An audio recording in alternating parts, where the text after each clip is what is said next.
Namaskar, Vande Mataram. How are you, friends? Today is the day 20, and we just one day are from our challenge to complete. Today we will do something different. Today we will learn how to express our feeling in English. So let's start. Before starting, I want to tell you these three sentences. I can do it. હૃદયથી વાત નીકળે ને કે હું કંઈક કરીશ, હું આ કરી શકું છું, એને કહેવાય આઈ કેન ડુ. પણ જ્યારે તમે એમ બોલો ને કે હું પ્રયત્ન કરીશ, ત્યારથી તમારી સફર શરૂ થાય છે. I will try. Your journey will be start. અને પછી I will never give up. ત્યારે ભવિષ્ય બદલાય છે, ત્યારે તમારા ભવિષ્યનું નિર્માણ થાય છે. Scared and under confident, but now mistakes, ઘણા બધા પ્રયત્નો, નબળાઈ, આ બધાથી લડી અને આજે આપણે 20મા દિવસે પહોંચ્યા છીએ. અને આજે આપણે મિસ્ટેકોને પાર કરતા કરતા હવે ધીમે ધીમે ફ્લુઅન્સી તરફ જઈ રહ્યા છે. Let's start today's our day 20. How to express our feeling in Gujarati. Okay, first ઈ જોઈએ, લાગણી કેમ વ્યક્ત કરો છો. તમને સારું લાગે છે ને, તમે વાહથી બિરદાવો છો, મારે વિચારવું પડશે એમ કહો છો, મને આ ગમ્યું એમ કહો છો, અને તમે મારા મત મુજબ આ ત્રણ બોલો છો. ઓકે, તો એ જ અંગ્રેજીમાં આપણે જોવાનું છે. આજે આપણે જોશું આઈ ફીલ, આઈ થિંક અને I believe. I feel, I think અને આઈ બિલીવ. ઓકે, એ એક્ઝામ્પલ સાથે જોઈએ. Today we will learn a simple but powerful way to share what in your mind and your heart. તમારા મગજમાં શું છે ને તમારા હૃદયમાં શું છે ને એ દર્શાવવા માટે આજનો ટોપિક છે. Explain each phrase. ફ્રેઝ ઘરેણું જેને કહેવાય. આઈ ફીલ શેના માટે વપરાય? આઈ ફીલ. આઈ ફીલ એટલે કે હું અનુભવું છું, ફીલિંગ. ઘણા પિક્ચરોમાં પણ આવે છે ફીલ. હમણાં પુષ્પા 2 માં આવ્યું ને, feel. I feel to express emotion અને physical sentiments. Physical and emotional sentiment. Sentiment એટલે લાગણી. શું થાય? લાગણી. એક્ઝામ્પલ શું છે? આઈ ફીલ ટાયર્ડ, હું થાક્યો છું. આઈ ફીલ એક્સાઇટેડ, હું ઉત્સાહી છું. સમજાણું? તો ક્યારેય થિંક નહીં વાપરવાનું. ફીલ, અનુભવું છું. એટલે કે જે લાગણી હોય ને એના અનુભવ જો દર્શાવવું હોય ને તો શું આવે? I feel. સમજાણું? સ્પોકન ઇંગ્લિશમાં આ ત્રણ વર્ડ તમારા જે બોલવાની સ્ટાઇલ છે ને એમાં કમાલ લઈ આવી દેશે. આઈ ફીલ, આઈ થિંક અને આઈ બિલીવ. આગળ જોઈએ. I think. આઈ થિંક શેના માટે વપરાય? Two share opinion and idea. Opinion મત, મંતવ્ય, અને આઈડિયા વિચાર દર્શાવવા માટે શું વપરાય છે? I think. I think this movie is good. મને લાગે છે કે આ ફિલ્મ સારી છે. ત્યાર પછી છે I believe. Used to express a strong opinion. Strong opinion અને faith in something. કંઈક વિશ્વાસ બતાવવો હોય તો એના માટે I believe. I believe honesty is the best policy. I believe in God. I believe in my mother's teaching. આ રીતના strong feeling દર્શાવવી હોય ને, ઓપિનિયન અથવા ફેથ, તો એના માટે આઈ બિલીવ આવે. ઓકે, તો હવે આ ત્રણેયની આપણે પ્રેક્ટિસ કરીએ, એના સિમ્પલ સેન્ટેન્સ બનાવીએ અને સાથોસાથ એને ટ્રાન્સલેશનની પ્રેક્ટિસ પણ આપણે કરીએ. ચાલો, અહીંયા ટ્રાન્સલેશન છે, આ સામે અંગ્રેજી છે. હું આજે ખુશ છું. I feel happy today. Feeling આવી. I feel happy today. મને લાગે છે કે હવે શરૂ કરવું જોઈએ. I think we should start now. હું માનું છું કે દરેક વ્યક્તિ અંગ્રેજી શીખી શકે છે. I believe everyone can learn English. આ વાતાવરણમાં મને ઠંડી લાગે છે. આ વાતાવરણમાં મને ઠંડી લાગે છે. I feel cold in this weather. મને લાગે છે આ એક સારું પુસ્તક છે. I think this is a good book. આ રીતે આપણે આઈ થિંક, આઈ ફીલ અને આઈ બિલીવ એનો ઉપયોગ કરી શકીએ. મિસ્ટેક શું થાય છે જે આપણે ધ્યાન રાખવાની છે એ જુઓ. Don't confuse with I feel ને આઈ થિંક. આઈ ફીલ ને આઈ થિંક સાથે કન્ફ્યુઝ થવાનું નથી. આઈ ફીલ ક્યારે વપરાય છે? ઇમોશન, ફિઝિકલ, ઇમોશનલ કે ફિઝિકલ સ્ટેટ દર્શાવવા માટે. અને ઓપિનિયન માટે આઈ થિંક આવે. આઈ થિંક આઈ એમ સિક એમ નો ચાલે. એ ફિલિંગ છે. તો આઈ ફીલ સિક ટુડે. સમજાણું? થિંક ક્યાં આવશે? ઓપિનિયન માટે. આઈ બિલીવ ક્યાં આવશે? તો કે સ્ટ્રોંગ ફિલિંગ એક્સપ્રેસ કરવા માટે. You want to express something more strongly or personally. Personally હોય ને ત્યારે તમારો પર્સનલ ઓપિનિયન હોય ને અને એ ફોર્મ હોય તો બિલીવ યુઝ કરવાનું છે. ત્યારબાદ હવે નાની એવી કન્વર્ઝેશન જોઈએ. Let's see. Person 1, how do you feel about exam? પરીક્ષા આપી હતી ને બધાએ. How do you feel about exam? Person 2 શું કહે છે? I feel little nervous but I think I did well. જોયું? અહીંયા ફીલ પણ આવ્યું અને થિંક પણ આવ્યું. બંનેના યુઝ જો. નર્વસ છે એ ફિલિંગ છે, પણ કામ કર્યું છે એમાં થિંક આવેલું છે. ખબર પડી ગઈ? ત્યાર પછી જો I believe you will get good marks. અને સામેવાળાએ સ્ટ્રોંગ ફિલિંગ, પર્સનલ જે એનો ઓપિનિયન છે એ દર્શાવ્યો કે મને એવું લાગે છે કે તમને સારા માર્ક આવશે. That's why we use here I believe. Next, એના પછીનું આગળ જોઈએ. સેન્ટેન્સ છે એ જનરલી રિપીટ તમે જો કરશો તો એ તમે પણ થઈ શકશે. હવે આ જોવો ચેલેન્જ છે તમારા માટે. શું કરવાનું છે? આઈ ફીલ, આઈ થિંક અને I believe.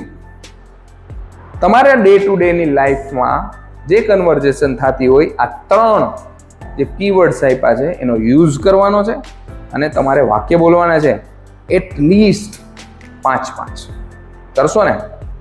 I believe in you that you will do it, so must try. હવે ઇડિયમ્સ. આજે ડે 20 માં તમને ઇડિયમ્સ આપવા. ઇડિયમ્સ એટલે ઘરેણા. ગુજરાતીમાં આજે કઈ તો આપણે શબ્દ સમૂહ કેમ વાપરીએ છીએ કે એક શબ્દ હોય તો એના પાછળ ઘણું બધું કહી જતો હોય. ઇડિયમ અંગ્રેજીમાં પણ આવે. એને ઇડિયમ્સ કહેવાય. શું કહેવાય? ઇડિયમ્સ. ઇડિયમ્સ નો સ્પેલિંગ જોઈ લ્યો. ઇડિયમ્સ શું છે? તો કે ઇડિયમ્સ આર સ્પેશિયલ એક્સપ્રેશન. શું છે? જો બોક્સ કરું છું, શું છે? Special expression. શું કરે છે? તો કે help you sound like a native speaker. અંગ્રેજી જે અંગ્રેજ બોલતો હોય ને એ ટાઈપમાં તમારે એક્સપ્રેસ કરવા માટે બીજાથી તમને થોડાક અલગ ઇમ્પ્રેશન પડાવી શકે છે. તો એ તમારી ઇમ્પ્રેશન પણ અલગ પડાવશે અને શું તમે તમારી જે લેંગ્વેજ છે ને એ કલરફુલ, મતલબ કે સામેવાળાને સાંભળવી પણ ગમશે. કંઈક એમ લાગશે કે આ નવું સાંભળવા મળેલું. તો ઇડિયમ્સ જોઈએ. એમાં પહેલો ઇડિયમ શું છે? Break the ice. બોલો. બ્રેક ધ આઈસ મતલબ શું થાય છે? To start a conversation in a friendly way. To start conversation. હવે માની લો 5 જણા તમે અજાણ્યા ઊભા છો. તો 5 stranger people are gathering and at the time you are there. તમે ત્યાં છો and you want to start a conversation, then at a time you can use this idiom. ત્યારે તમે આ idiom ઉપયોગ કરી શકો. શું છે? At the party I told a joke to break the ice. બધા પાર્ટીમાં શાંતિથી બધા ઊભા હોય અને માહોલ ગરમ થઈ ગયો હોય, મતલબ કે તંગ માહોલ થઈ ગયો હોય, તો તમે જોક કરો ને શેના માટે? કન્વર્ઝેશન સ્ટાર્ટ કરવામાં. તો ત્યાં આ વાપરી શકાય કે at the party I told a joke to break the ice. Okay, ગુજરાતીમાં પાર્ટીમાં મારે વાતચીત શરૂ કરવા માટે જોક કહ્યું. Break the ice. ઓકે, પછી છે piece of cake. Piece of cake બધાને ગમે એટલે બહુ સહેલું લાગે એનું કેવા એવું કામ હોય ને એની આ ઇડિયમ યુઝ કરવાનો. Piece of cake. Something very easy. શું છે? Something very easy. એકદમ સહેલું હોય ને એવું દર્શાવવા માટે પીસ ઓફ કેક યુઝ થાય. This test was a piece of cake. Clear? Okay, આ ટેસ્ટ બહુ સહેલી હતી. તો પહેલો ઇડિયમ કયો હતો? Break the ice. બીજો પીસ ઓફ કેક. ત્રીજો શું છે? Hit the nail on the head.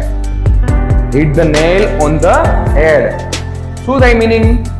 Two say something exactly right. Hit the nail on the head. ઘણા હોય ને આખા બોલા એકદમ, જે હોય ને તડ કરે અને સામે જ કહે, તો એના માટે આ hit the nail on the head આ શબ્દ આ આપણે વપરાય છે. You hit the nail on the head with your answer. સામે વાળાને તે જવાબ આપીને એકદમ સાચું કહી દીધું, તો એના માટે hit the nail on the head આ યુઝ થાય. Next idiom under the weather. Under the weather એટલે શું? Feeling sick. કંઈક તમે બીમાર જેવું ફીલ થતા હોય, તમે આજે તબિયત સારી નથી એવું દર્શાવો તો feeling sick. I am feeling a bit under the weather today. I am feeling a bit under the weather today. Okay, હું આજે થોડો બીમાર લાગુ છું. ઓકે, ઓર્નામેન્ટલ લેંગ્વેજ બનાવવા માટે ઇડિયમ યુઝ થાય. ઓકે, આગળ વધીએ. પાંચમો idiom once in a blue moon. બહુ પોપ્યુલર ઇડિયમ છે અને યુઝ કરવા જેવો છે. Something that happen very rarely. એટલે કે સમથિંગ એટલે કંઈક બહુ ક્યારેક બને ને એવું. ઈદ કા ચાંદ કહીને કે સૂર્ય કઈ દિશામાંથી ઉગ્યો, આવા આપણે વાપરતા હોય આપણી ભાષામાં, તો એવો જ અંગ્રેજીમાં શું કહેવાય? Once in a blue moon. યાદ રહી ગયું? એક્ઝામ્પલ જોઈએ. I go to the cinema once in a blue moon. હું ક્યારેક જ સિનેમા જાઉં છું. ઓકે, ત્યાર પછી આજે આપણે જે શીખા મારી સાથે રિપીટ કરવાના છે, તમારે બોલવાનું છે. ચાલો, પહેલું શું શીખા? Break the ice. બોલો. Very good. Piece of cake. Hit the nail on the head. Under the weather. ને once in a blue moon. Clear? તો અહીંયા આપણે ઇડિયમ્સ કમ્પ્લીટ કર્યા. તમારી ચેલેન્જ શું છે જોવો. એક ઇડિયમ લ્યો અને એક વાક્ય બનાવો. pick up one idiom and make a sentence of it. Example છે solving this puzzle was a piece of cake. Okay, આ puzzle solve કરવીને A piece of cake છે મારા માટે એકદમ સહેલું છે. તો આવી રીતે તમારે બધા જ ઇડિયમ્સ છે, 6 ઇડિયમ શીખ્યા. તમે આગળ હજી બીજા ઘણા બધા આવા ઇડિયમ્સ છે, પણ આ 6 છે ને સૌથી પહેલા આપણે અપનાવીએ. કોઈ પણ સારું કામ કરવું હોય ને તો શરૂઆત 1 થી થાય. 1 2 3 4 5 6, તો આપણે 6 ઇડિયમ શીખ્યા. 6 નો યુઝ કરો. આ 6 યુઝ કરતા થઈ જાવ ને પછી નેટમાંથી તમે બીજા ઇડિયમ સર્ચ કરી અને તમારા વોકેબમાં એડ કરી શકો. ઓકે, તો અહીંયા આજનો આપણો મેઇન કોર્સ કમ્પ્લીટ થાય છે. હવે આપણે જોઈએ story. At the park bench. Look at the picture. Here, 2 girls are sitting. There are 2. First of all, you just look at the character. Both are friends. Wait.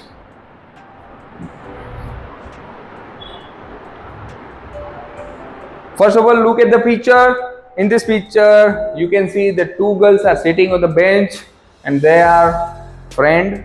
And now start our conversation. 2 friends are there. One is Radha.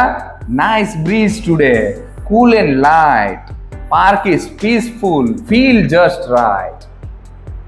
તો બધા phrase use કરેલા છે. એક શબ્દને મળે ગુજરાતીમાં જેમ આપણે એમ કહેવાય ને કે એક શબ્દ બીજો એને પ્રાસ મળતો એવું છે. ઓકે, કાવ્ય શું કહે છે? Birds are singing, kids at play. A perfect break from a busy day. સરસ મજાની સાંજની વાત છે. ઠંડી હવા ચાલે છે, આછો પ્રકાશ છે, શાંત વાતાવરણ છે અને બર્ડ છે એ ગીત ગાય છે અને છોકરાઓ રમે છે.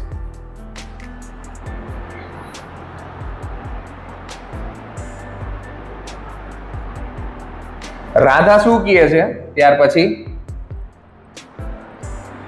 Let's sit and talk like old times. No phone, no noise, no city chimes. Okay, no city times. Chimes એટલે શહેરની ભાગદોડ. નો ફોન, નો નોઇઝ, કાંઈ અવાજ નહીં, શાંતિથી બેસીએ. કાવ્યા શું કહે છે? Yes my friend, we need this, a quite chat, a moment of bliss. બે મિત્રો ઘણા ટાઈમ પછી મળ્યા હોય અને એકદમ શાંતિથી બેન્ચમાં પાર્કમાં બેઠા હોય એવું વાતાવરણ ક્રિએટ કરતું ચિત્ર છે. તો આ ચિત્રની સાથે આજે આપણો આજનો દિવસ અહીંયા પૂરો થાય છે. એ પહેલા એક નાનકડો એવો આ મિરર છે. આ મિરર તમારા માટે એવું કહી દે છે, આઈ એમ ધ બેસ્ટ. ક્યારેય લો ફીલ નહીં કરવાનું, પોતાની જાત ઉપર વિશ્વાસ રાખવો. કોઈ પણ અસંભવ કાર્ય થાય છે. જુઓ શું કહે છે આ mirror. This is a mirror. I see my face in it. Eyes, nose and hair. There I am. I smile, I frown, I blink. Mirror show me everything. અરીસામાં દેખાય. ઓકે, તમે એવા ચિત્ર પણ જોયા હશે. અરીસામાં એક વ્યક્તિ જોતો હોય ને અંદર છે ને સિંહ દેખાતો હોય. એનો મતલબ શું થાય કે તમારી જાત વિશે તમે શું વિચારો છો ને એવા તમે બની જાઓ છો. તો આજથી જ પોતાના જાત ઉપર વિશ્વાસ રાખો અને કાર્યમાં લાગી જાઓ. આજ આશા સાથે આજનો દિવસ પૂરો કરીએ છીએ. ત્યાં સુધી ફરીથી પાછા મળીશું. Good bye, thank you, Vande Mataram. ચાલો.